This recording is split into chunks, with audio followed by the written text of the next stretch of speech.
My true story. From Florida, my son said, "We're overweight for luggage. Just take the next flight, Mom." Then, they left with the inheritance ring in his wife's purse. So I boarded a different flight, to my lawyer's office. I stood in line at the airline check-in desk in Miami, gripping my purse so tightly I thought my fingers might crack. Greg pulled 2 heavy rolling suitcases, his designer shirt crisp and unwrinkled, as if he were negotiating a high-value contract rather than checking luggage for a vacation. Heather hovered beside him, her fingers tapping restlessly on her phone screen, never lifting her head to look at me. "Mom," Greg said, voice quiet but clear, "it's basic math, you or the golf clubs. And the clubs are worth more." For a moment I thought he was joking. I managed a weak smile. Heather did not laugh. "She can't even walk fast," Heather said, her eyes flicking toward me like I was a broken piece of baggage no one wanted. "How is she going to survive a transatlantic flight?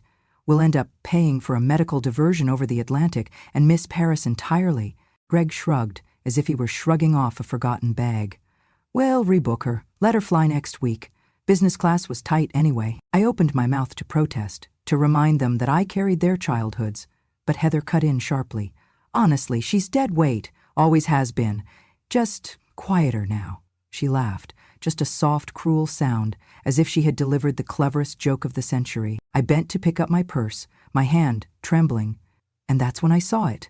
The inheritance ring, my mother's ring, faded gold, a small worn gemstone, yet unmistakable, and the engraving inside still visible, "Till truth, not just death." Writer.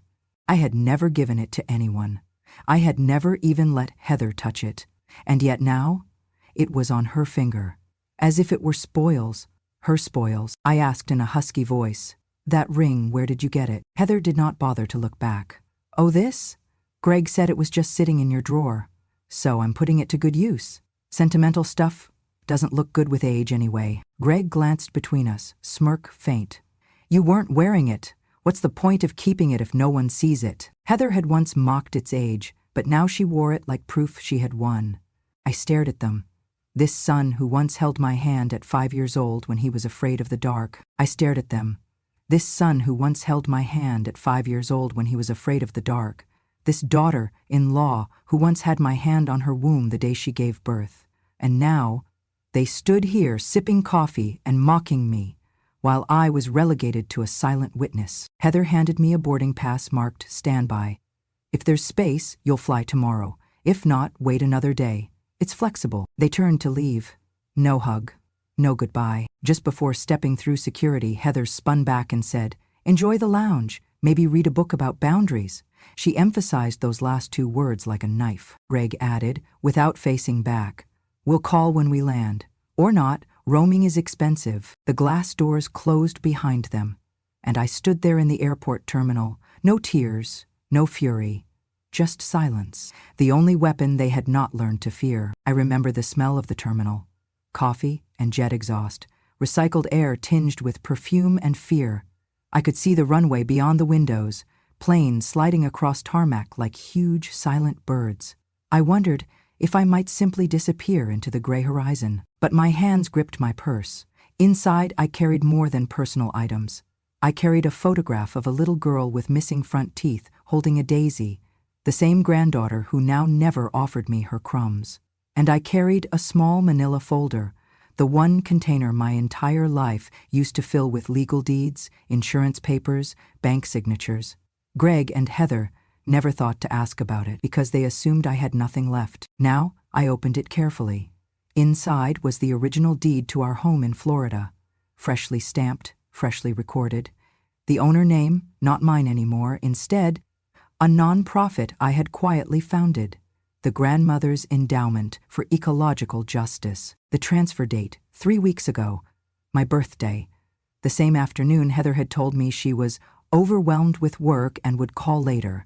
The same morning, Greg had sent an e-card with just those 2 words, "Happy Retirement." I had spent that morning alone in the kitchen, baking lemon cookies, placing them in neat rows on a tray, as if expecting someone to walk through that front door for once. No one came. Then I left. I boarded a flight, not to Europe, but to my lawyer's office. I closed the folder, zipped it back into my purse. A flight attendant passed offering shortbread, I declined. Another hour passed. The lounge staff rotated. The woman who had greeted me earlier was gone. A young man with gelled hair and polite discomfort approached, asked whether I was waiting for someone. I smiled softly. No. Then I turned back to the window again. Outside, a new flight prepared for takeoff, its lights blinking against a darkening sky. Inside me, something steadier than anger began to grow. They thought I was excess baggage, unclaimed, forgettable. But baggage gets lost. I do not. They thought I was too fragile to matter, disposable in their equation for legroom and duty-free souvenirs. But I was the last thing they would ever unpack. They expected screams, but I brought silence with proof. I looked at my reflection in the glass. Wrinkles, gray hair, eyes like steel. I had delivered 73 babies in military tents, patched wounds with trembling hands, said goodbye to a husband buried under foreign soil. They thought this lounge confrontation was an ending. For me, it was page 1. I whispered to the reflection, voice steady. They think I am excess baggage, but I am the one thing they cannot carry, cannot bury, cannot leave behind. Then I stood and walked out. It was time to go home. I was born in Tampa, Florida, in a modest house painted seafoam green, not far from the bay. I grew up thinking life was quiet and kind. When I turned 18, the war in Southeast Asia pulled me into nursing school. I became a military medic and later a midwife. I delivered babies in field tents, patched wounds under mortar fire, and watched mothers breathe again. I carried my uniform home with pride, and when I came home for good, I left the service and opened a small clinic in our town. I married young, found stability in raising our son Greg, and slowly built the house where I have lived for 50 years. The house was paid off, the yard full of magnolia trees, and the mortgage was the only thing I ever signed, with trembling excitement, a promise that our family had roots in Florida. My mother's ring came into my possession on the day she died, under the orange trees out back. It was old, yellow, gold, and slightly etched from decades of wear, with a small emerald at its center. Inside, in my grandmother's shaky handwriting, were engraved the words, "Till truth, not just death," my mother said to me that day. Truth binds us beyond the grave, not the weight of a coffin. I wore that ring for 30 years, on holidays, at graduations. When I stood beside Greg's bedside when he was sick, it was private, a covenant that memory, with truth, endures. Greg arrived in our lives like a sunbeam, golden-haired and curious. I taught him to read under the magnolia blossoms. I held his hand each time the thunder frightened him. When he fell ill at age 7 with pneumonia, I slept in a chair beside his bed, rubbing his forehead and whispering old lullabies. Always I believed my love was enough. As he grew, he chased scholarships and dreams. I stood beside him, first paying tuition, then attending parent, pension nights, then clapping at his college graduation. Yet somewhere along the road, his gratitude became silent. He thanked me less. He stopped calling unless he needed help. Heather entered our world when Greg called me one evening, voice trembling with something I recognized too well, pride mixed with fear. He said, "Mama, meet Heather. She's the one." I welcomed her with open arms. She wore heels even in the house. She painted the walls pastel, brightened every corner. She declared artistic vision for the garden, gave grand dinner parties. At first, she seemed grateful. She kissed my cheek, whispered, "Thank you, Mrs. Collins," whenever I offered a casserole or extra linens. Then the changes came slowly. The Christmas photo I had snapped of Greg and Heather became cleaner each year, no pictures in my living room. My knitting basket was moved to the garage to make space for her vintage accent chairs. My grandmother's paintings were replaced by floating shelves with her curated coffee table books. And still she smiled, all charm, all invitation. She said, "I want everyone to feel welcome," but only her friends stayed. Heather's true colors emerged one afternoon when I offered her the ring. I explained its history, my mother's memory, the engraving. She said with a tight grin, "It belongs in a museum, not on my finger." That night I found the ring missing. I asked Greg politely. He said he thought it had been misplaced somewhere. I should look again. I looked. In drawers, in jewelry boxes, behind framed photos, nothing. I nearly wept. I learned to keep grief quiet, to iron his shirts and feed his dog while pieces of me vanished. The motivations behind their cruelty were obvious if you looked closely. After Heather became invested in Greg's financial advisor company, the flow of money shifted. There were whispers that Heather disliked the old tax code, disliked the fact that the house value dropped their deductions. She preferred new investments, liquid, flashy, relocatable. She needed to purge old burdens. I was spoken of as dead weight, fragile, emotionally messy. Greg would call me to ask about appointments or medical schemes, but he never asked about memories or ancestry. He rarely asked how I felt, yet they never accounted for me owning the house outright, for the clinic building in my name, for stocks in their family business being under my signature. I had been meticulous, changing beneficiary designations, adding co-signers for medical power of attorney, scanning documents and sending them to safe deposit boxes. I wrote letters to my lawyer friend Thomas years ago. I told him, "One day you will help me protect this lineage." He wrote back, "Always." By the time Greg and Heather made plans for their Europe trip, I already knew they considered me disposable. They spoke while I wasn't in the room. "Just wait till we liquidate her estate. It will prop up the kids' college fund. If she's gone, we can sell the clinic," they strategized. And I listened. So by the time we reached the airport betrayal, I was ready. Not with anger, but with calmness, rooted in preparation, and decades of love turned quiet vigilance. I had history, I had truth, and enough love for myself to carry truth beyond the grief they expected to bury me under. I settled into a worn leather chair in the VIP lounge, my standby boarding pass crumpled between my fingers, and listened to the distant hum of departure announcements. My heart should have hurt, but instead I felt only stillness. I watched families reunite, business class passengers walk by without a backward glance, and I allowed their movements to calm me. They thought they had sent me away. I was still right where I needed to be, thinking. I reached into my purse and fingered the small manila folder I carried. The deed, documentation, stock certificates, all neatly arranged. I flipped through them slowly, as if reading the script of a life they believed they'd dismissed. Outside the lounge windows, the sun slid toward evening, painting the tarmac in bruised gold. Then I picked up my phone and dialed Thomas. I hadn't spoken to him in years, but I knew how to find him. He answered on the third ring, his voice steady and warm. "Leah, hello." "Thomas, you saved me once," I said. "You taught me what it meant to fight." "Yes," he replied softly, "and I still will." I told him what had happened, how they'd given me a standby ticket and left me at a check-in desk, how Heather now wore the ring that belonged to my mother. I told him I had the deed, that I had prepared, and that I would need his help tonight. He paused, then said firmly, "I'm on it." I set the phone down and closed my eyes.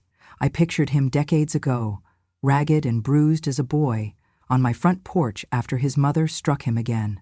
I patched his chin, held him in my arms, and whispered that he would be more than what he suffered. Year later, I'd received a letter telling me he had gone to law school.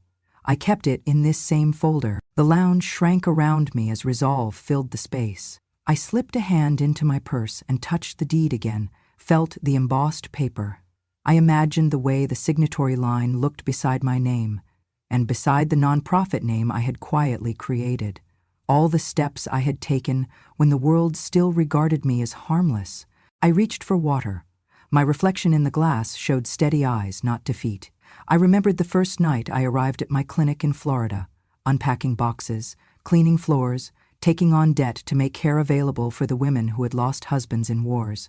I remembered teaching Greg to read under the magnolia tree. I remembered the day I wore my mother's ring to his wedding. I remembered every moment I believed family meant family. I opened my phone's notes app. I checked my flight status, no seat yet, standby, unlikely tonight. I looked at the next flights to Florida, none affordable, none immediate. I closed the app and deleted the browser tab, showing hotels near the airport. Even then, I felt something tightening in me. Containment. Not panic, but focus. I flagged an email draft. "Meeting Thomas at 9 p.m. tonight. Do not board Europe." I wrote, "I choose another kind of journey." Then I deleted it. I would not send it. I did not want them to know I was abandoning their plan. I wanted them to believe I was stranded. They would call later and wonder why I did not arrive. I watched Heather's heels clicking past the glass wall, saw Greg's face through the window light as they walked back toward security, impenetrable, drifting away, and I thought, They believe they erased me from tonight. They could not have been more wrong.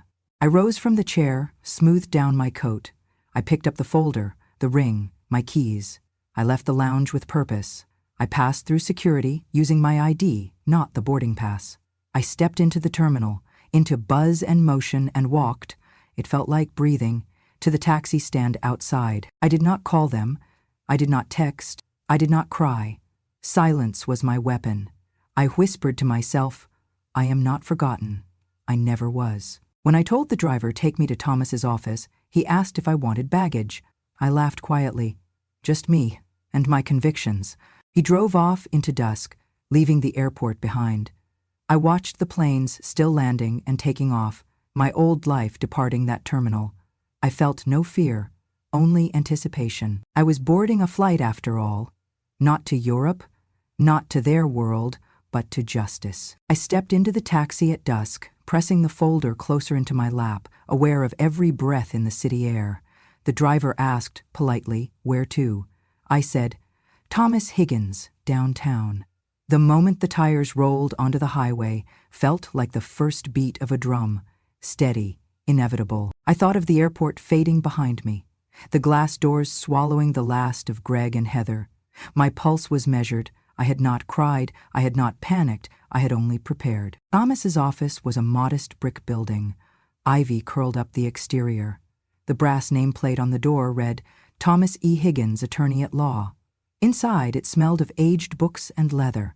He greeted me at reception, older now, but his eyes bright, recognition and pride flickering. I nodded. He led me to his study room, heavy wooden desk, floor-to-ceiling shelves of legal volumes. He sat immediately, gestured to the papers. I handed him the folder.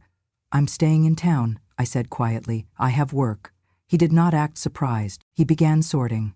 The original deed to the house, the corporate share certificates in my name, bank account designations listing me as co-owner, the business trust paperwork. He flipped open a folder and frowned. Look at this, he said. They moved most of your assets into a family LLC, signed over your shares on your behalf. I leaned in. Without my consent? I see your signature, but I do not see your conscious assent. Just their names as power of attorney. He taps the deed. And this property deed? Recently amended. You are no longer listed. I felt my chest tighten. Then you already know, I said. They intended to erase me. Thomas nodded, methodical. He placed documents before me. Charts of ownership, dates of transfers, financial arrangements. They had even refiled my clinic ownership under a new entity, so that it no longer appeared in my personal name. That allowed them to allocate it to heirs later, without me. I exhaled. We change that, I declared. I want this house, those shares, that clinic, everything to go into a foundation. They cannot liquidate, cannot sell. I want it to serve others. He paused, his pen hovering. What would you call it? I managed a faint smile. Widows Who Remember Foundation. A place for older women, widows, survivors, overlooked, so they would not lose their voices, their homes, their dignity. Thomas began drafting. He worked through the night, while I watched documents take shape. Articles of incorporation, bylaws, mission statement, donor restrictions stating no sale of assets. Assets revert to state if mission is violated. No beneficiaries except widows, previously erased. The Foundation's board, with me as honorary chair, comptroller protections to prevent Greg or Heather from ever profiting. As ink dried, he looked over his glasses. This is airtight. Frankly, they will not see this one coming. We stepped into the small kitchen adjacent to his office. I brewed tea. He asked if I'd like sugar. I said no. I let him talk, walking me through court filings, property transfer protocols, nonprofit requirements. We drafted letters to county clerks, tax authorities, everything strategic, quiet, invisible to those who assumed they had erased me. At some point after midnight, the phone rang. I did not flinch. Thomas answered. Thomas Higgins. I saw his eyes narrow as he listened. When he looked at me, I was ready. He set the phone down. That was Heather. She wants to know where you are. I sat back. Tell her I am not going to Europe. He nodded, picked up the phone again. Heather, this is Leah. I'm not going to Europe. I'm going home. His voice echoed through the line. calm and detached. I withdrew into a corner of the dim office. Thomas continued drafting. I could hear the clock ticking toward morning. I held the folder, but now it felt different, lighter, purposeful. It took 6 days. 6 days of filings, notarizations, overnight couriers. By the time they landed, the gate bore a different name. By dawn, the foundation legal file was ready. Thomas printed everything. He asked me to sign multiple pages. My hands did not shake. I signed. Each stroke felt like reclamation. We arranged courier pickup for the deed and bank documentation destined for the foundation. We prepared filings to reinstate my ownership, void the transfers they had made under assumed authority. We nosed through the small print of corporate documents to add reversal clauses. Thomas looked at me. They can still contest, he warned. They will, I replied simply, but they will not win. He drafted a short letter from me to Greg to Heather, letting them know my location and intent. It would be delivered after they returned. I did not read it out loud. When I walked out of his office near first light, I felt the office hum shift around me. The legal weight I stood on was now anchored in paperwork no one could ignore. As I stepped into the crisp air of morning, I felt the first true breeze outside justice. The fight was coming, but I was prepared. I got into a waiting car with papers secured in legal tubes at my feet. It drove me away from downtown. The dawn rose pale and unwavering. My eyes shimmered, not with tears or regret, but with conviction. I was going home, to a house that was no longer mine in name, but would soon be mine again in purpose. Because in that foundation, in those documents, I had forged something stronger than memory. I had forged truth. I arrived home in Florida just after dawn. The taxi pulled up to dusty magnolia trees and the gate I once left open for my family. The driver hesitated and shook his head. "Ma'am, I'm sorry, but the gate is locked and there's a big notice. I can't go in." He offered to help me with my suitcase on the sidewalk. I nodded, ignoring the sense of déjà vu. He had become a stranger holding my things outside the threshold of my own life. Greg and Heather returned that evening.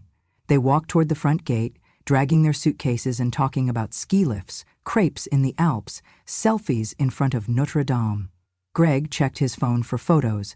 Heather chirped about the boutique hotel with marble bathrooms. They walked toward the front gate, dragging their suitcases and talking about crepes in Paris, then skiing in the Alps. The perfect European loop, Heather called it. A clean brass plaque shone in the fading sunlight, property of the women they tried to erase. Beneath it, in smaller letters, property of the women they tried to erase. A project by widows who remember. They stared, Greg with pursed lips, Heather's face blanched like white paint underwater. Heather knocked once on the gate rail. "Hello? Anybody here?" No one answered. The front door, visible through windows, had eyewash marring the glass. A lockbox glinted at waist height. Potted plants lined the porch, not dusty magnolia blossoms, but begonias, clearly tended, the shrubs trimmed within a week. Heather's confident smile faltered. Greg set down his bags slowly. He dialed 911, speaking with measured voice. "Yes, we are the owners, homeowners, just returned from Europe." A polite pause. "There's a locked gate preventing entry." A longer pause. "Yes, my wife and I, we live here." 2 officers arrived 20 minutes later. They climbed out of a patrol car, opened the gate themselves. They crossed to the porch. Heather tried to explain. "We've been traveling. We own this house. My mother-in-law owns it. Grandmother, Leah." She waved toward windows. "She's inside. We just can't get in." The senior officer placed gloved fingers above the brass plaque. "Lady, we ran the deed. This property is registered to a nonprofit foundation. Neither of your names are listed." He looked at me through the glass door. I stood behind the lace curtain, silhouette firm. They landed in Miami 7 days after the betrayal. They thought nothing had changed. Heather burst into tears, voice shrill. "We're ruined. You can't do this. I had my wedding chapel saved. I had plans for the backyard." Greg's jaw clenched. He looked from Heather to me, silent until the officer turned away to explain tax implications. The younger officer looked over his shoulder. "Your names do not appear anywhere in current ownership records. This is legal. I'm sorry." Heather wailed. "But this is our family home." I stepped from behind the curtain, walking down the porch steps slowly. My cane clicked on the wood planks. I reached the bottom step and paused. Greg and Heather faced me, like two strangers in the twilight. I wore the same pale coat I had worn at the airport, and I carried nothing but a folder. Heather's eyes were red, rimmed. Greg's expression flickered between anger and confusion. I looked at them, calmly. "You didn't knock," I said evenly, "because you knew you did not belong anymore." Heather stuttered. "You, how, who?" I raised a hand. "Property deed lists, the grandmother's endowment. You're welcome to visit as volunteers or guests. You will not step inside as owners." Greg cleared his throat. "This is fraud, elder fraud. We can fight this." I let the silence settle before saying softly, "You erased me. You called me dead weight. You took what was not yours to pretend it was inheritance. But I was not quiet enough, and I ensured I would never disappear." Heather sobbed again. We're ruined, our reputations, our lives." I turned my head toward the house behind me. "I am not sorry. Your plans did not require me, your future did not acknowledge me, so I created a future I belonged in." I paused. "Now, you're missing more than your vacation." Greg stepped forward, voice low. "Mom, I'm sorry." I looked at him for a long moment. When I spoke again, my tone was quiet, unforgiving. "You had years to say sorry, but you chose silence. Now the silence is on the other side of the door." Then I turned and began up the steps again, cane clicking, each wrench of wood under my foot echoing finality. I walked through the door they could no longer open. I paused in the hall, then closed the door softly behind me. Heather's cries grew muffled. Greg stared at the locked gate. The officers watched. The sun set across the lawn where magnolia petals drifted down, untouched by foreign hands. They could not cross that threshold, not because of law, because I had reclaimed what they believed they stole. And inside that house I was safe, rooted, remembered. I arrived at the senior center 3 days after the showdown at the house. I wore my navy blue coat and clasped the copy of the local paper under my arm. On the cover, a banner across the top, bold and crisp. "Grandma from Florida takes back dignity. Heirs shocked as widow remains home." The photo showed me standing firmly on my porch, latch in hand, gate behind me shining under morning sun. Below, the caption read, "Leah Collins, 82, transformed her own erasure into empowerment." By midday, the story had gone viral. Social media threads exploded. "Grandmas deserve respect. Widows who remember." I found messages in my inbox, some from women I had never met. "Thank you for fighting back. I thought I was the only one who had been given crumbs. You gave me the courage to look up my power of attorney." I carried my tablet to the event, the room filled with folding chairs, soft light, and dozens of older women, some with trembling hands, others with calm faces like decades of endurance had taught them strength. I opened by telling them the same airport story, but I did not linger on the betrayal. I said, "If someone hands you a standby ticket instead of a hug, look down to see what they forgot to take. Your name, your rights." I spoke about legal rights for elderly women, wills, property deeds, powers of attorney. I explained how to structure ownership, how to guard against manipulation. I passed around handouts, basic legal rights for older women, simple, bullet-pointed steps. A woman in the back raised her hand. She said, "My daughter took my signature to open credit accounts. I don't know what's happening." I offered to review her documents after, quietly. Another woman, tears glistening, said, "I was told the house I built was too expensive to maintain. It's in someone else's name now." She clutched her purse and nodded. I told her, "We form a circle, we remember, we reclaim." After the event, reporters from the local TV station approached me. I spoke again, camera rolling, softly. This was not about revenge, it was about memory. I surrendered nothing but silence. My house, my ring, my voice, they tried to erase all. I remembered. Greg and Heather's names appeared in the second segment of aired news. Pierce sued by elderly survivor, allegations of asset theft and forgery. They had received subpoenas. Their attorney had notified them that accounts were frozen. Their alleged activity would be investigated for elder fraud, forgery, theft, and tax evasion. Within a week, documents confirmed by IRS and the Florida Department of Revenue had audited their tax returns. Heather's accounts were flagged for receiving tax deductions she was not eligible for, deductions claimed under my name while I moved into the foundation's legal structure. Greg's position as board member of the family business was suspended pending review. Local lawyers called for me to appear at roundtable legal events. A nonprofit elder rights group invited me as guest speaker with the theme, "Justice Doesn't Expire." I agreed, though I wore no medals, had no campaign, just stories and documents. When the judge dismissed the initial motion filed by Greg and Heather to regain access to the house, one anchor summed it up. Today, the court reaffirmed that elder dignity is not a gray area. It is the bedrock of due process. Never showed at the hearing. His name was listed, but only Heather raised her voice. His silence, once so familiar, now shielded nothing. In that moment, I felt something shift, not vindictive power, but settled resolve. I had been quiet for decades. Now, I had become a voice. A few weeks later, an envelope arrived from the Department of Revenue.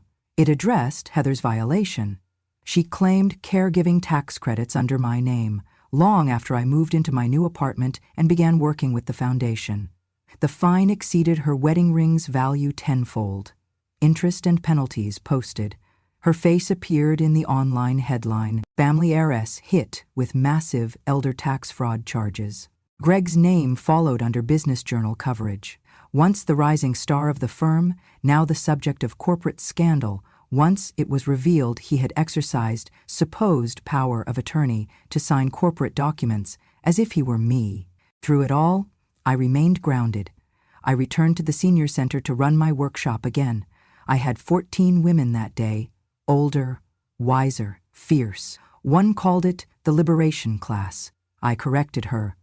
No, this is just remembering who we were before we forgot we mattered. The local paper followed up months later, a full-length profile headlined, "From Baggage to Beacon, How One Woman Transformed Betrayal into Community." I hung that article in my living room, laminated it, and placed it near my teapot.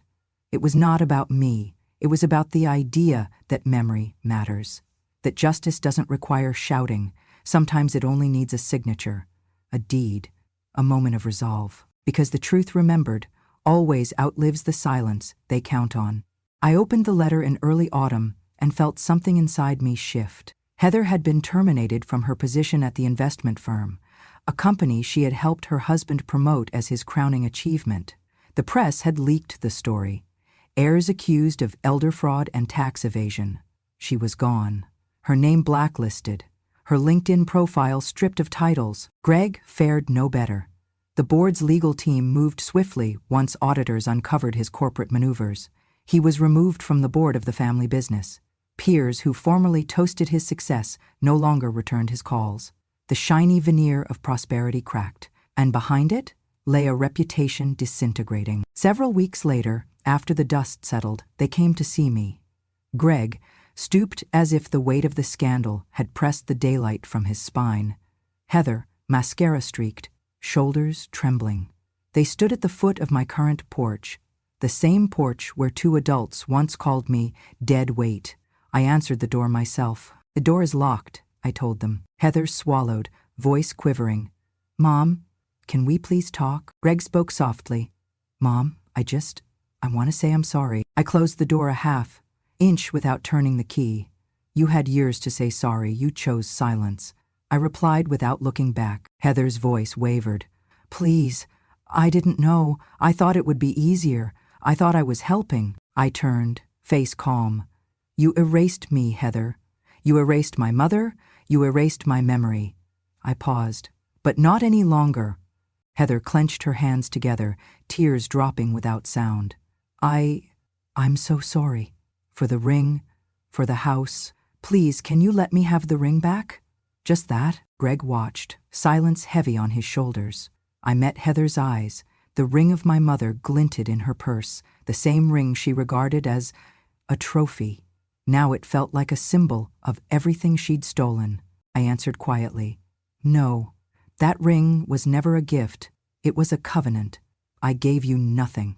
My voice carried like an echo, firm, unbroken. Heather shook her head, small sobs rising in her throat. She looked at Greg. He mouthed two words, "Go home." They turned and walked away, the gate swinging shut behind them with a final click. Inside, I closed the door completely. No lock, no latch. The boundary had been drawn. My life regained momentum. The scandal did not restore my wealth, but it reaffirmed something stronger. Respect due.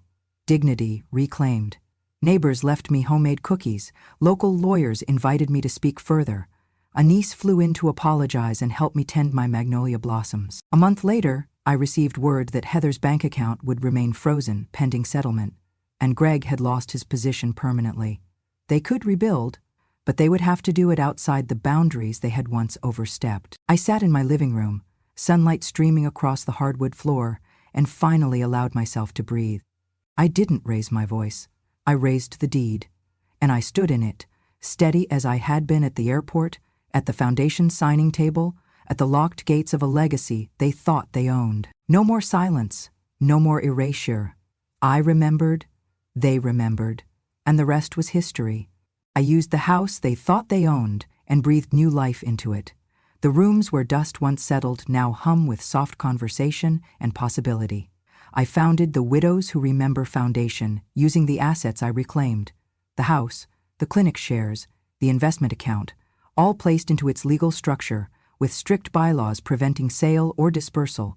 The mission: protect older women who have been erased, abandoned, or silenced. I hired caseworkers and arranged basic legal rights for older women workshops in the former parlor. Every Thursday morning, the front door opens on a pot of coffee, gentle music, and women gathering, some with trembling hands, some with proud posture. They bring documents: wills signed in pen they no longer trust, POAs signed under pressure, deeds little understood. I walk them through each line, empower them to take control, answer their questions with patience I never had to demand. I teach estate planning, guardianship rights, trust law basics in plain English, not legalese. The old house was transformed too. The living room became a community library filled with women's memoirs, legal pamphlets, cookery books they can come and read or learn. Upstairs bedrooms became quiet rooms where women can rest during hearings, have a warm meal, or simply regroup. The garden hosts small therapy sessions, journaling under magnolia shade, shared tears, shared laughter. We call it the hearth. Light pours through the windows, new paint brightens corners. Heather once deemed tacky, and the ring I refused to reclaim now sits in a glass case, untouchable, untarnished, a symbol of a covenant kept. One evening in early winter, we held a memorial for what was lost. It was not for someone who had died, but for someone who had died in memory. We placed Greg's photograph at the center of the circle, a young man smiling, hand in mine at his graduation. His ashes had not been spread. It was his spirit I mourned. I invited each attendee to light a candle, one for each betrayal, one for each voice reclaimed. They held their flames with steady hands, tears in eyes, solidarity in silence. Jacob, my grandson, placed the central candle beside his father's photo. He turned to me, face soft and uncertain, and asked quietly, "Grandma, is Bad gone forever?" I looked into his warm, honest eyes. I stroked his hair, smelled the cinnamon from a nearby candle. I answered, "Better. Bad waits. So does love." There was a hush, not of grief, but of shared understanding. The candles flickered, as if responding. That night, we walked home slowly, Jacob carrying his father's photo, Ellie beside me, warmth in our hands and hearts. The night sky was dark and still, but the house glowed behind us, windows alive with quiet purpose. In that moment, I breathed peace for the first time in years. Not relief exactly, but resolution. I had never asked for applause. I had only needed truth, and truth had lived. Justice had lived. Justice had reached into my savings, my legal signatures, the heart of that house, and pulled out dignity. Not loudly, steadily. Later that week, I attended a gathering at our community theater. The theme was Justice Doesn't Expire. I stood on stage in my navy blouse with silver buttons, the same one I wore after the verdict dismissing Heather and Greg's lawsuit. I spoke plainly. Justice came, not in noise, but in presence. They called me dead weight, but they came home to nowhere. Justice didn't shout, it stood. So did I. The audience rose, not with fanfare but stillness. People of all ages, from all walks of life, caregivers, grandchildren, women who told me later, "Your story reminded me I mattered." Afterwards, a young woman shared through tears how she faced elder manipulation in her family. I held her hand. I told her subtly, silence is not neutral. Now the foundation continues to grow. We host monthly legal clinics. We partner with local law schools for pro bono volunteers. Local journalists still cover our workshops. I see women I once taught, testifying in court for themselves, rewriting wills, standing up in front of loving but misguided families. We operate on a simple principle. Every voice is weight, not dead weight. I keep the laminated newspaper clipping on the kitchen table. Beneath my teapot I place that voice of community recognition. From baggage to beacon, how one woman transformed betrayal into community. I reread it sometimes, not for pride but as reminder. Memory matters, and women who remember matter even more. To the women listening now, if someone hands you a standby boarding pass instead of a seat, look down for what they forgot to bring. Your name, your rights, your future. Take the quiet steps to set things right. This channel, Grandma True Stories, is where those quiet women speak. We remember so the world does, not because we shout, but because we hold fast. If my story stirred buried courage in you, or someone you know, please subscribe, because no woman is too old to rise, no life too silent to claim justice. Remember, justice doesn't shout. Sometimes it simply stands, and so do we.